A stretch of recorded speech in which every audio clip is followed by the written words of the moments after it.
Hello there, Assalamu alaikum. You are now watching English News on TVS. These are the headlines. Petrajaya Hospital in tender evaluation stage. 16 issued compounds, 7 foreigners arrested. 42 million ringgit channeled to achieve world-class hill rise. Jadi projek ini dilaksanakan oleh JKR Malaysia dengan fasa pembinaan bermula pada 30 Mei 2013 dan akan dijalankan siap pada 30 Jun 2018. Tetapi berikutan prestasi kemajuan projek yang tidak memuaskan, maka JKR Malaysia telah menamatkan kontrak tersebut kepada Zikon Berhad pada 2 bulan Ogos 2018. Due to unsatisfactory progress, Public Works Department JKR Malaysia issued a notice of termination of contractor recruitment to Zikon Berhad on August 2, 2018. According to Deputy Minister of Health II, Dato' Aaron Agodagang, the project, which started on May 30th, was initially scheduled for completion on June 30th, 2018. The previously abandoned Petrajaya Hospital project is currently in tender evaluation stage, with letter of acceptance (SST) issuance scheduled for January 2021. The project to complete the abandoned work balance of Petrajaya Hospital is implemented through an open tender by JKR.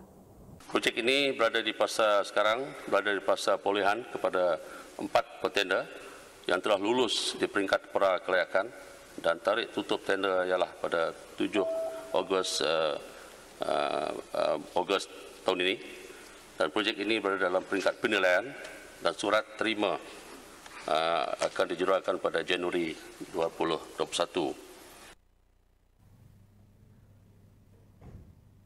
Meanwhile, on the Tabuan Jaya Health Clinic Project Type 2, Aaron noted that the procurement process has been implemented with the tender dated closed on 25th February 2019.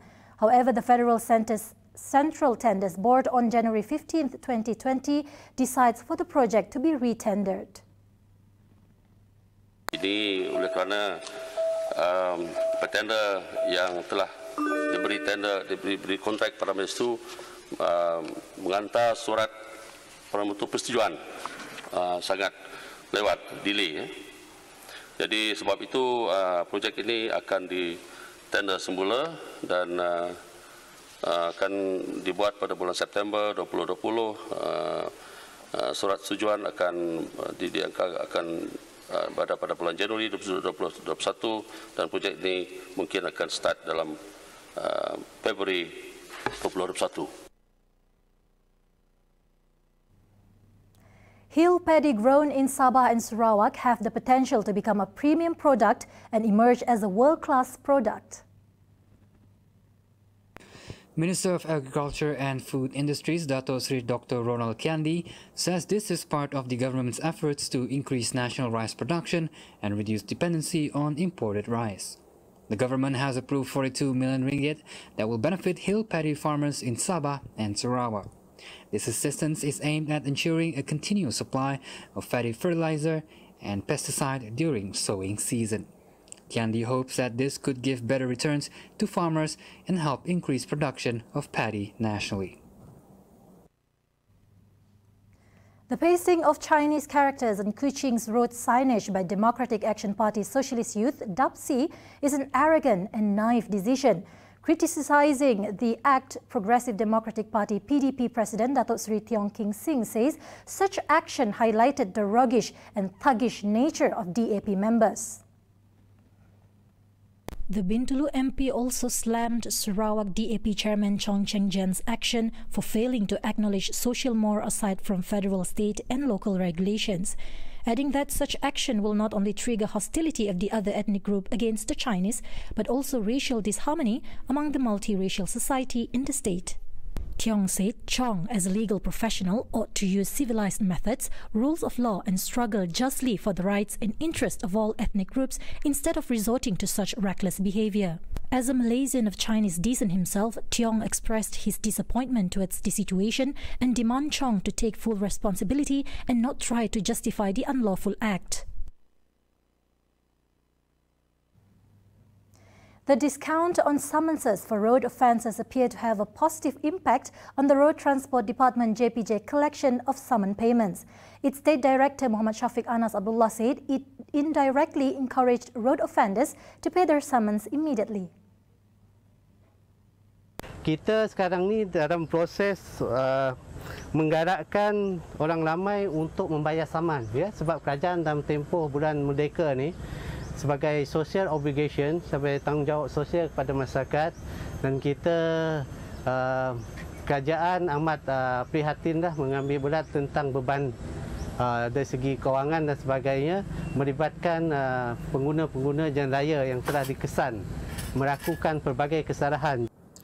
Starting August 1st to 31st August, the government offers 70% discount rate on every summons that are liable for compound. It includes road taxes, driving license, except for excessive cases over 30%, and no insurance road tax. Throughout this period, the discount, JPJ Sarawak has successfully collected 163,824 ringgit, while JPJ Serike also successfully collected 8,760 ringgit for 166 cases. He reminds users not to wait until the end of the Movement Control Order MCO to renew their vehicle license and insurance. Kita juga sebenarnya membuka kaunter kita pada hujung minggu, ya, Sabtu dan Minggu. Tetapi untuk hujung minggu ni kita menggalakkan penggunaan pembayaran secara kad sajalah, ya, tak ada tunai untuk hujung minggu, ya. Jadi benda ni diteruskan sehingga adanya pemberitahuan kemudianlah sekiranya kaunter-kaunter hujung minggu ni ditutup dan sebagainya, ya.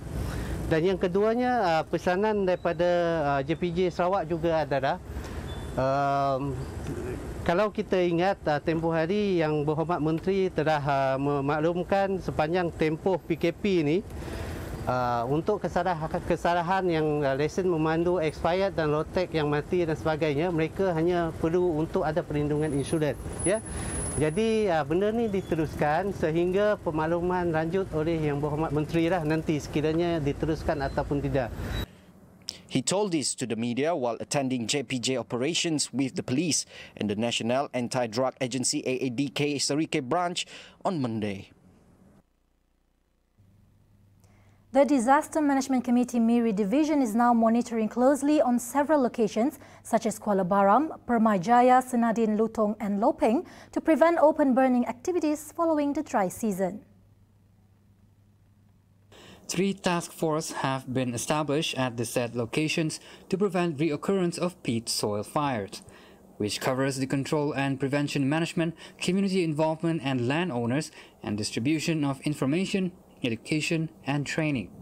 According to the report of the Department of Environment, Miri Division, patrol duties have been carried out to prevent open burning.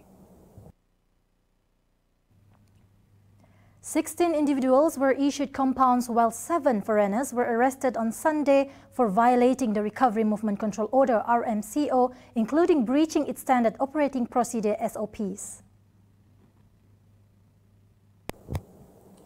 2 inspections were conducted by police from the Central Police Station and Patrol Unit along waterfront and an entertainment outlet at Jalan Song on Sunday, which resulted in the arrest of 16 individuals, including 10 women aged between 18 to 26 years old. They were served with the 1,000 ringgit compound after failing to adhere on physical distancing SOPs and Regulations 3 of the Prevention and Control of Infectious Diseases No. 7/2020. Police have opened an investigation paper on 7 foreigners detained for committing the same offense. Police will refer to the investigation paper to the Sarawak Deputy Public Prosecutor for the matter to be brought to court.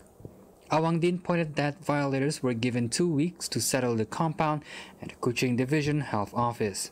He urged the public, especially premise operators and customers, to comply with the SOPs issued by the government during the Recovery Movement Control Order in the effort to curb the spread of COVID-19. Patriotic spirit rages on at the grassroots level in the month of Merdeka, showing their appreciation towards independence even in the face of COVID-19. The Merdeka at Community 2020 program organized by the Department of Information Malaysia, JAPEN, It serves as a medium of communication in bridging the government and the people. Japan Sarawak Director Suwaidi Guliling said the program is packed with activities that will rouse the spirit of patriotism and nationalistic pride. Selain daripada program Merdeka di komuniti ini, kita juga menjalankan program Info on Wheel Merdeka, iaitu melibatkan program yang tidak perlukan audiens, tapi kita lebih kepada penghebahan maklumat, memainkan lagu-lagu patriotik, turun sekejap memberi bendera kepada rumah-rumah, kedai-kedai dan juga orang ramai. Ini semata-mata untuk membakar semangat itu dan memperingati Hari Kemerdekaan. The initiative will also be supported by Petrajaya Member of Parliament Datuk Sri Fadila Yusof. He added, aside from remembering leaders and warriors, we should also celebrate this meaningful month by preserving the prosperity in the nation. Dan alhamdulillah sekarang ini bila kita dah mendapat kemerdekaan dengan susun takbir negara yang begitu baik, kita dapat menikmati apa yang dikatakan keamanan, keharmonian dan kesejahteraan, termasuk juga alhamdulillah kita dapat merasai kenikmatan dari segi kemakmuran negeri dan negara kita. Ini semuanya adalah jalinan kerjasama di antara kepimpinan, rakyat dan semua agensi-agensi kerajaan dan semua sektor masyarakat yang memainkan peranan mereka. Dan inilah yang harus kita kekalkan. Meanwhile, for residents of Taman Sukma, the Merdeka at Community program has succeeded in firing up the spirit of unity and togetherness in that community. Hari tu kami orang di awal pagi beri tolong sebar-sebarkanlah bendera tu, tolonglah kemas bersih semua tempat tu, gotong royong. Memang ada beri bendera sikit taman tu, macam kedai apa semua. Semuanya memang situ 14 orang dari minggu lepas. Apabila apabila pola semua mendatuk, memang dapat memupukkan kejiranan semua, kerjasama.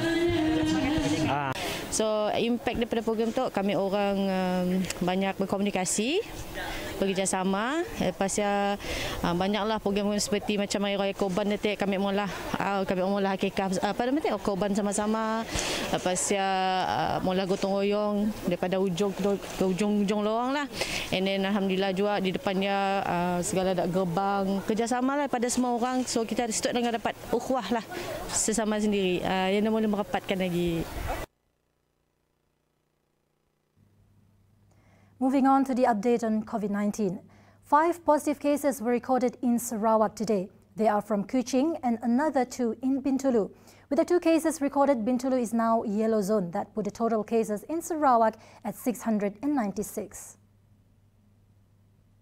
According to Sarawak State Disaster Management Committee SDMC, all 5 cases are locally transmitted.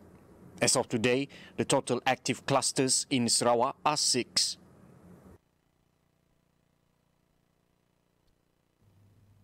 SPAO has been given a boost with the proposed infrastructure upgrades. Deputy Chief Minister Dato' Amar Douglas Uga Amba says the state government has approved a sum of 5 million ringgit to upgrade the drainage system and road of Tanjung Sebekut. Uga in a press statement said the project would be awarded through tender. He announced the matter after meeting with members of Tanjung Sebekut scheme on Sunday to explain components of the project's upgrading exercise as they will be involved in monitoring the upgrading works. The Minister of Agriculture, Native Land and Regional Development says his ministry are also looking at facilitating paddy farmers in the area with machines to improve paddy yield. And that concludes the English news for tonight. I'm Shira Abamansur for TVS. Salam Sarawak Kusayang.